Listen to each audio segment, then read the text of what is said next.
como é bom nos reunirmos como família. Dom Bosco, quando intuiu e foi inspirado por Deus para trabalhar pela salvação das almas de maneira muito especial e particular, a salvação dos jovens mais pobres, ele, junto com a inspiração que abrasou o seu coração rumo a essa missão, ele também carregou no seu coração a certeza de que ele precisaria de muitos braços, muitas mãos, muitos corações generosos. Por isso que ele precisava fundar um grande movimento de pessoas. Ele precisava mobilizar um grande rebanho. Ele precisava atrair para esta missão um número precioso de discípulos e discípulas. E é por isso que nós estamos aqui hoje, como família salesiana.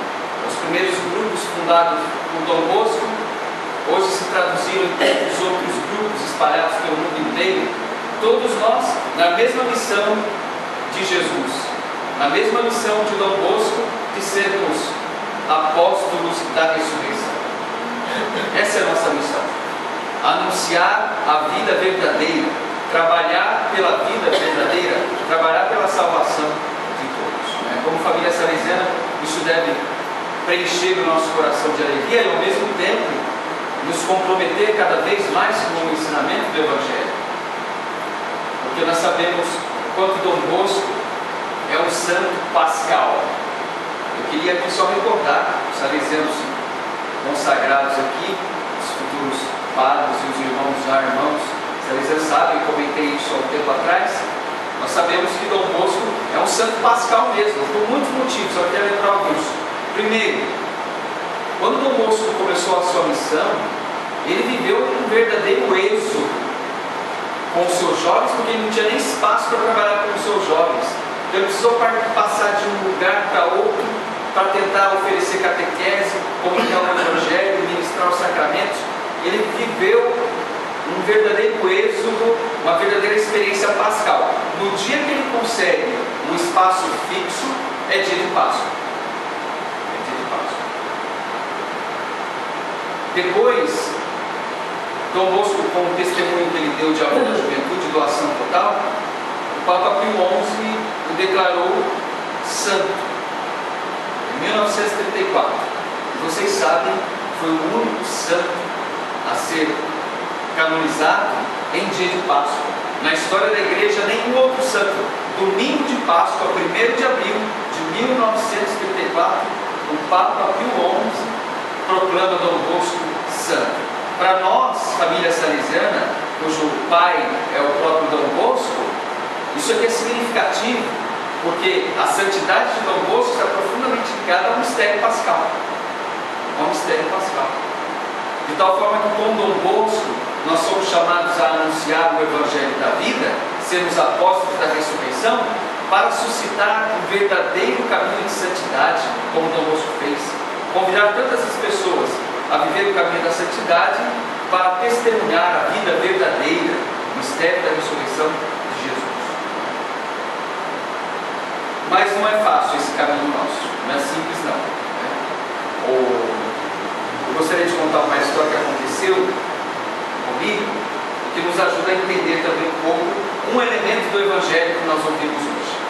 Hoje Jesus retoma, está nesse contexto de um discurso longo, agora falando de como Deus nos ama como pastor, e portanto nós devemos nos sentir assim, rebanho de Deus, ovelhas.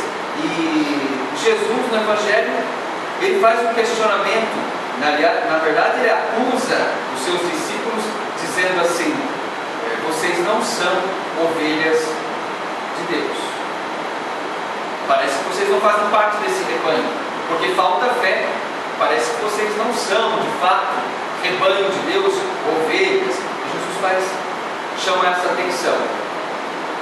Então certa vez eu era estudante de teologia, e aí eu estava voltando da pastoral, domingo, 10h30 da noite, no metrô em São Paulo.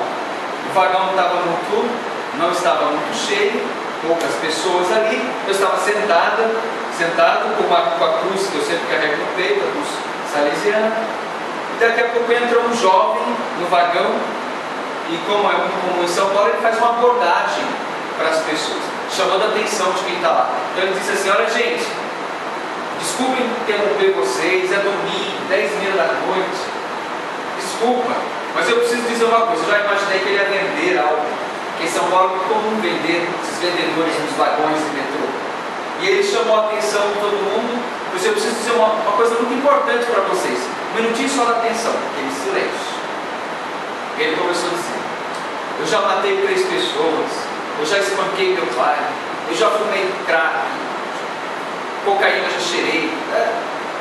Eu sei que as mulheres estavam com bolsas, elas já seguraram firme as bolsas. Fazendo aquele discurso, eu sei que eu olhei para as mulheres, todo mundo já bem seguro aqui da bolsa. Eu falei assim: agora que ele já vai, né, nos abordar. Só que ele disse: mas gente, mas eu mudei. Quando ele falou eu mudei, já veio aquele suspiro, né? E aí ele falou assim: mas eu queria dizer para vocês justamente isso, o motivo de eu ter mudado. Eu mudei porque eu conheci uma pessoa maravilhosa, e vocês precisam conhecer essa pessoa. Ele perguntou para nós: vocês sabem qual pessoa que eu conheci? Todo mundo em silêncio, porque nesse momento a gente não responde, não interage, em silêncio.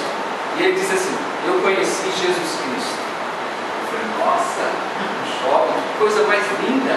Eu conheci Jesus Cristo. Eu fiquei assim, também fiquei envergonhado, porque eu já era diácono, com a cruz no peito, eu estava quietinho, não falei nada de Jesus naquele momento, né? Eu só queria chegar em casa. E aquele jovem falando e dizendo que ele conheceu Jesus, a pessoa mais maravilhosa da vida dele, que nós devíamos conhecer. E insistia nisso: vocês precisam conhecer essa pessoa. E ele dizia assim, ele disse uma coisa que o Bento XVI já tinha dito quando chegou aqui no Brasil em 2007. Bento XVI disse assim: o cristianismo não é uma ideologia, ele não nasce de uma ideia. E o jovem dizia: Jesus Cristo não é uma ideia, Jesus Cristo é uma pessoa, e eu encontrei com ele, eu o conheci, e vocês precisam conhecer. Então eu fiquei assim muito animado.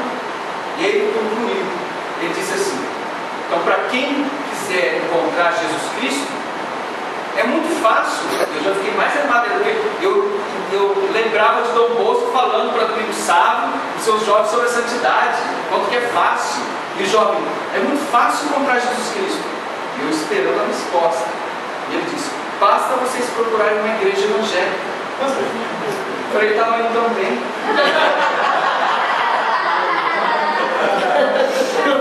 Ele estava indo tão bem, e agora ele conclui assim, gente.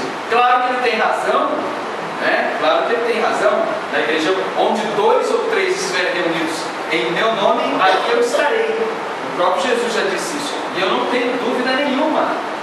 Claro que ele não precisava restringir, né, a presença de Jesus em determinado grupo, em determinado local, porque a gente sabe que pelo mistério da ressurreição, Jesus se faz presente onde 2 ou 3 estão reunidos no seu nome. Claro, sabemos disso. Mas eu conto essa história real porque assim, eu fiquei envergonhado, eu confesso para vocês, porque eu já era diácono e eu nunca no metrô, eu disse para quem estava do meu lado alguma coisa do Evangelho. Eu nunca no metrô, eu perguntei para uma pessoa se ela está bem e depois aproveitei a oportunidade para poder comunicar um valor de vida do Evangelho. Mas nós somos apóstolos da ressurreição, de tal forma que nós precisamos fazer o esforço, e que nós ouvimos em Atos dos Apóstolos, a igreja vai crescendo como anúncio, mesmo que sejamos perseguidos, porque a leitura de Atos dos Apóstolos nos diz que justamente após a perseguição, aqueles que estavam dispersos por conta da perseguição, foram eles que fizeram o Evangelho alcançar tantos corações. Mas muitas vezes a gente é meio tímido. Em se tratando de anunciar o Evangelho, em se tratando de falar de Jesus, a gente tem vergonha, a gente parece que é tímido, e a gente acha loucura quem faça isso.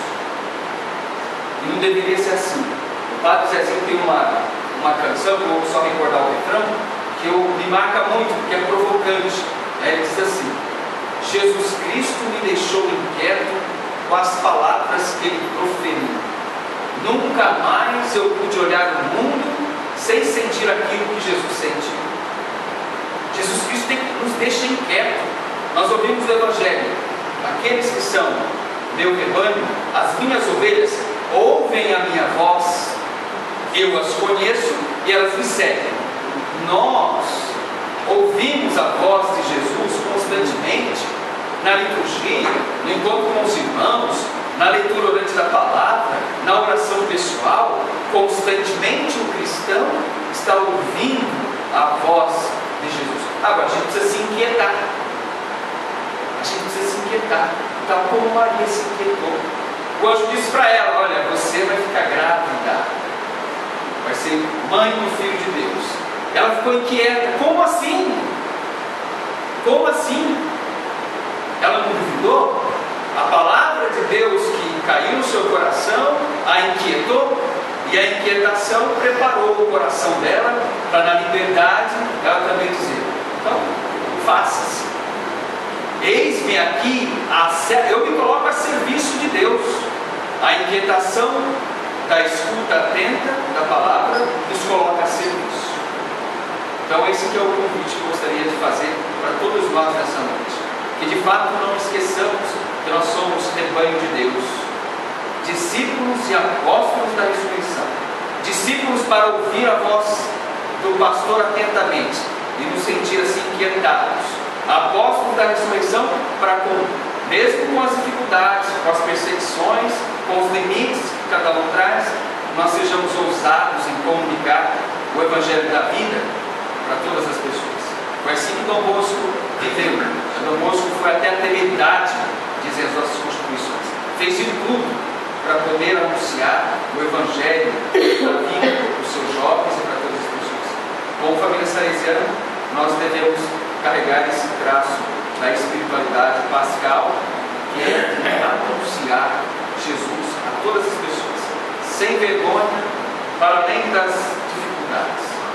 Que Deus nos permita. O Reitor Mor, esse ano, nos convida para que nós cultivemos a arte de escutar e acompanhar. Como ovelhas, nós somos chamados a, de fato, a cultivar essa arte. Mas a primeira escuta é da palavra viva e eficaz, que nos torna Evangelho. Quem ouve a palavra viva e eficaz se torna Evangelho, ainda que não diga uma palavra. Alguém disse uma vez assim que existem pessoas que não precisam dizer nada para anunciar o Evangelho. A própria presença, o próprio testemunho é um convite à conversão. Que a Eucaristia nos permita, por intercessão de Maria, discípula fiel,